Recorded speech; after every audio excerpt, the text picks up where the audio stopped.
Welcome, warriors. Today, I'm back with a story. After all, that is what this podcast is about, right?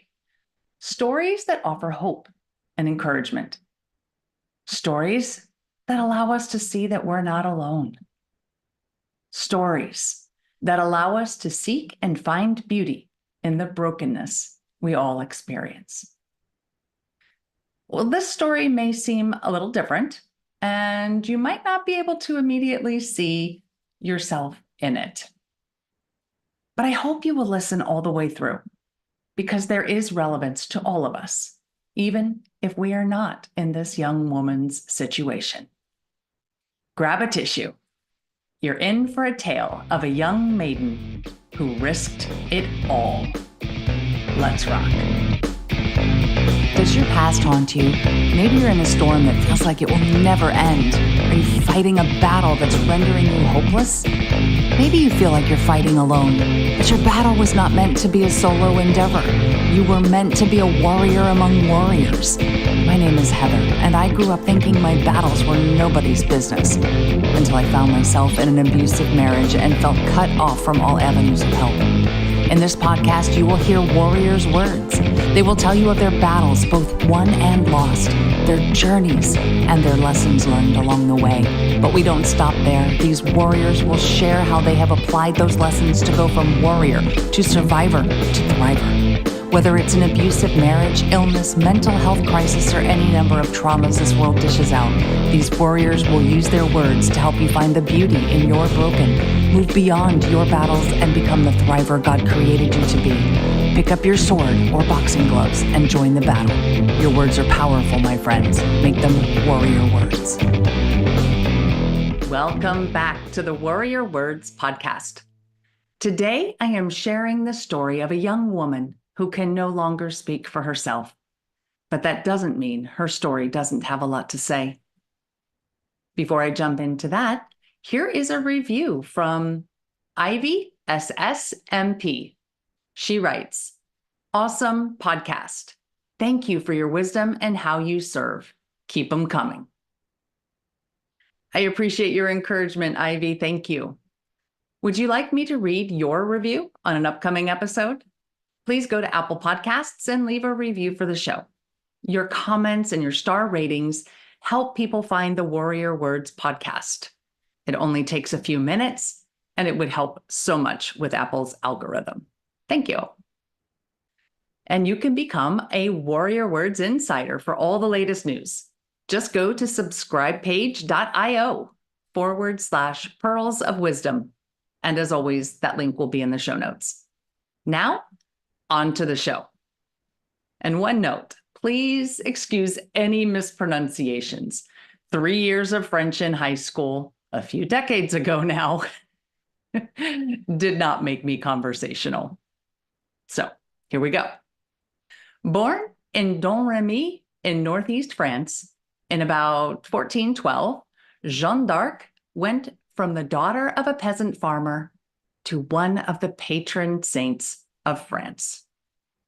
Known as the Maid of Orleans, she valued her femininity, yet she is also heralded as an early feminist. Now, I'm not here to debate the definition of that word or to debate its value. The point I want to make here is that she viewed herself as a young maid, even referring to herself as la Pucelle, which means the maiden. She didn't view herself as a warrior, but that's what she became. While she was not taught to read or write in her childhood, she ended up leading an army to defeat the English and help install the rightful king to lead France. She was a child during the 100 Years' War in France. At age 13, St. Michael the Archangel started appearing to her in her father's garden. This was frightening to young Joan at first. The appearances became more and more frequent, and at times, Saints Margaret and Catherine also appeared with him. Over the course of these apparitions, these heavenly visitors shared with her God's will that she was to have a hand in saving France. She gave them a vow of chastity, leading to her self-reference as La Pucelle. She was able to get an audience with Charles, the Dauphin. Like many men in her time, he doubted her. So he devised a ruse and had someone else appear in his place for the meeting. Instead of speaking with the imposter, however, Joan found the soon-to-be king instead and spoke with him. There's also a story of this meeting where she apparently shared something with him that she could not have known unless God or her heavenly visitors shared it with her. However, there is no record of what that detail was. Between these two events, Charles was convinced of her authenticity. At that time, there was also a prophecy that an armed virgin with a banner would save France. The Dauphin knew of this prophecy, and he put his hope and blessing in Joan. He gave her armor and a banner, and she, a female teenager, led the army, and then led that army to victory. There are many other details in this story, but the basics are that she led the army to multiple victories, escorted Charles to his rightful place as king, and then was by his side for his coronation. She would go on to be involved in more battles, some successful and some not. She was eventually captured by the Burgundians and turned over to the English. Then she was put on trial as a heretic and found guilty.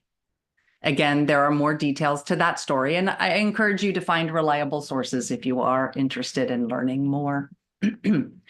Suffice it to say, she was found guilty, and King Charles VII did not help her as she had once helped him. And she was burned at the stake. In fact, she was actually burned 3 separate times, and then her ashes were thrown into the Seine River. But this action, or these actions, only increased her popularity. Eventually, her case was reopened and the verdict was overturned. She would be declared a saint by the Catholic Church and become one of the patrons of France, alongside Saint Michael the Archangel, one of her apparitions. So why do I share this story? Well, first, this is a podcast centered around our stories. My tagline is discover beauty in the broken. See yourself in our stories. And if you read my description, there's a line about wanting to be a warrior like Joan of Arc. But you really end up feeling more like Mrs. Banks of Mary Poppins. Joan didn't see herself as a warrior. And maybe you don't either. Now, I wasn't in France in the 1400s. But I'm willing to bet that Joan didn't think about her warrior status as she led her army. She did what she had to do to follow God's will. Isn't that what we do each day as we face our own battles? We just try to take that next step that will help us survive and be in line with God's will for us. Is it always right? No. Do we always win? Also, no. Joan didn't always win. There were battles she lost, and she ultimately lost the battle of her own freedom and her own life. But what she didn't do, what she didn't lose, was her desire to do God's will, even if it meant dying. She is reported to have died with Jesus's name on her lips. Whether you believe she actually had visions of Saint Michael the Archangel giving her these instructions, or you believe, like some others, that maybe she suffered from undiagnosed mental health issues, the one thing I think we can all agree on is that she acted with courage. She believed the apparitions were relaying God's will to her. And honestly, so do I. What she did was courageous. from listening to apparitions and admitting to others that she saw visions and heard voices, to going directly to the rightful king of France as the teenage daughter of a farmer. Then to leading an army in multiple battles, ensuring the rightful king's coronation. And then ultimately to her own imprisonment and her own death. All of it. Every single thing she did required courage. Now, most of us are not going to be called to lead a physical army, but every single one of us is called to be courageous and face battles each day. Maybe you're called to help someone else face a battle, like that they should be fighting, like the Dauphin. He should have been fighting for his own kingdom. Or maybe you're in a holding pattern and you are called to pray for yourself or someone else, like Joan was while she was in prison. The bottom line is that you are called to be courageous and answer God's call, whatever that call may be. So, what beauty can we find in this story that ends with a young maiden's death at age 19?